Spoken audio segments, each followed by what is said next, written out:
वीर ने काफी समय से वॉर मशीन को छुआ तक नहीं था और उसे वो समय याद आ गया था जब वो ऐसे ही मजे मजे में वॉर मशीन पर चढ़ जाया करता था।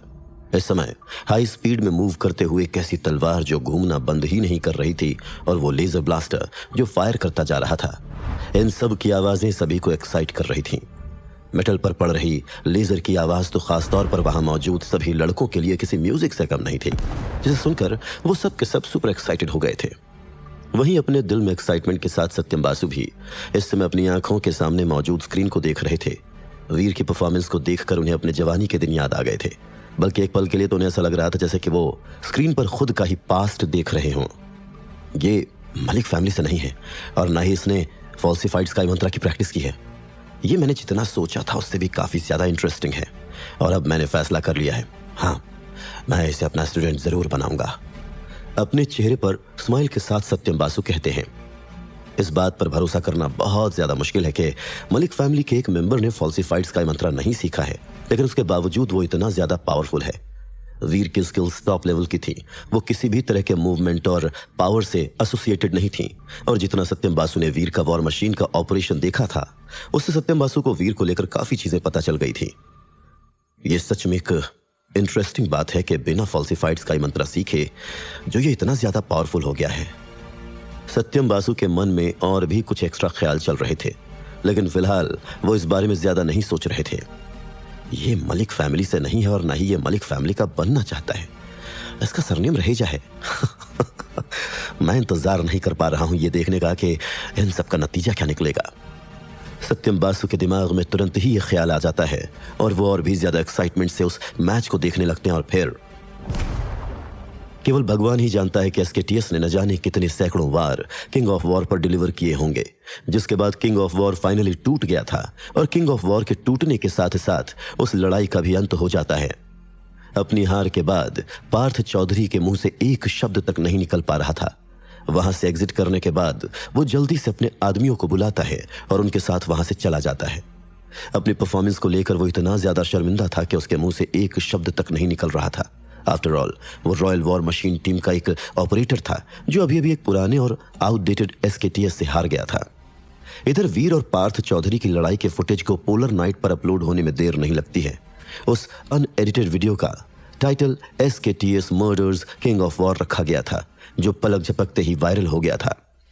उस वीडियो को देखने के बाद बहुत से लोग दंग रह गए थे। इनफैक्ट उसके बाद तो वॉर मशीन को पसंद करने वाले बहुत से लोग इसी सोच में पड़ गए थे कि क्या उनके पास वो काबिलियत है जिसके चलते वो ऐसा कुछ कर पाए जैसा एसकेटीएस ने किया है। हालांकि ये बात और थी कि उन लोगों की सभी कोशिशें बेकार होती नजर आई थी। उस वीडियो के अपलोड होने के कुछ दिनों के बाद ही अनगिनत एसकेटीएस किट्स के बर्बाद होने और उनके ऑपरेटर्स के घायल होने की खबरें आना शुरू हो गई थी। कोई भी चाहकर भी वो नहीं कर पा रहा था जो उन लोगों ने उस वीडियो में देखा था। नतीजतन ज्यादातर लोगों को ये लगने लगा था कि वो वीडियो फेक है और उस वीडियो में नजर आ रही लड़ाई भी स्क्रिप्टेड है। लेकिन जब लोगों ने इस बारे में सोचा कि उस वीडियो में वीर रहेजा और रॉयल वॉर मशीन टीम का एक मेंबर मौजूद है, तो वो ये सोचने पर मजबूर हो गए कि आखिर क्यों वो दोनों इस तरह का कोई काम करेंगे। उन दोनों का इस फेक लड़ाई को लड़ना कहीं से भी पॉसिबल नहीं लग रहा था। ये ऑपरेटर है जिसको सब लोग अल्फा बुलाते हैं। वो जो करता है वैसा और कोई नहीं कर सकता और जो स्किल्स उसे पता है वो खून की तरह उसकी रगों में दौड़ती है। रॉयल वॉर मशीन टीम के लिए इस तरह की हार का सामना करना बहुत ही इंसल्टिंग था और इसलिए बहुत से लोग ये कहे बिना रह नहीं पा रहे थे। इस तरफ वीर, मोटू स्क्वाड लीडर और उसके दोस्त साथ में अपनी जीत का जश्न मना रहे थे। वीर और पार्थ चौधरी की लड़ाई का जो नतीजा निकला था उससे वो लोग इतने ज्यादा खुश थे कि उन सभी ने दिल खोलकर ड्रिंक करने का फैसला किया था। और उसी का नतीजा था कि उस दिन देर रात वीर लड़खड़ाते हुए वॉशरूम की तरफ जा रहा था। लेकिन अभी वीर वॉशरूम के दरवाजे के बाहर ही खड़ा हुआ था कि तभी उसके अंदर से एक बूढ़ा आदमी बाहर आता है। वीर इस समय इतना ज्यादा नशे में था कि वो उस बूढ़े आदमी की तरफ ठीक से देख भी नहीं पा रहा था। लेकिन यह पृथ्वी ग्रह था और टाइटन, मोराग या वॉर्मीर ग्रहों के ऑपोजिट एक इंसान को यहाँ पर हमेशा ही अलर्ट रहना पड़ता है, यहाँ तक कि नशे की हालत में भी।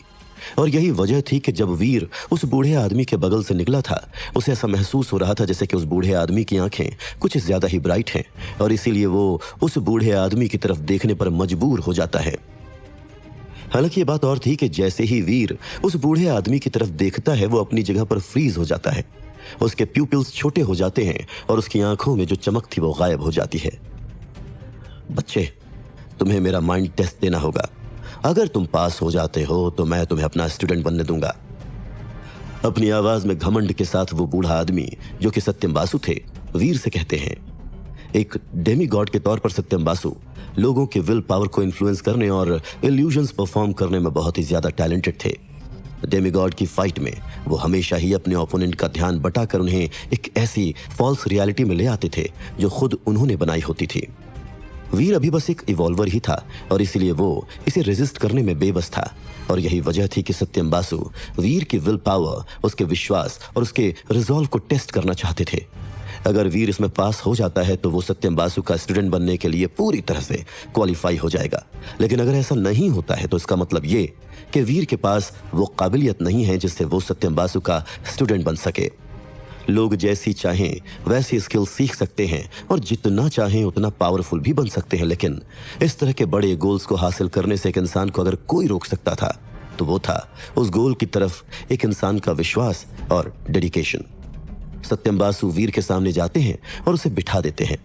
वीर का ध्यान इस समय पूरी तरह से बटा हुआ था क्योंकि वो इस समय सत्यम बासु के इन्फिनिट माइंड ट्रायल में मौजूद था। सो पासर्स के लिए भी इस जगह से बचकर निकलने में कोई ट्रेडिशनली 1 घंटे का समय लगता है।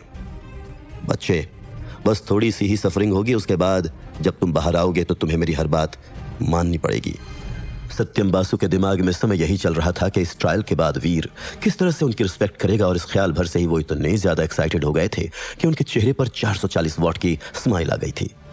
सत्यम बासु वीर के कंधे पर हाथ रखते हैं और जैसे ही वो ऐसा करते हैं वीर जोरों की डकार लेता है और उस डकार के साथ ही एक अजीब सी आवाज कॉरिडोर में गूंजती है और फिर वीर सीधा सत्यम बासु के ऊपर उल्टी कर देता है। यह सब कुछ इतनी जल्दी हुआ कि पहले तो सत्यम बासु को कुछ समझ ही नहीं आया और जब तक उन्हें समझ में आया तब तक बहुत देर हो चुकी थी। कोई और दिन होता तो सत्यम बासु ने बिना किसी मुश्किल के डॉज कर दिया होता, लेकिन सत्यम बासु इस समय इतना ज्यादा सेल्फ ऑब्सेस्ड और एक्साइटेड थे कि इस सिचुएशन से वो खुद को बचाने में नाकामयाब हो गए थे।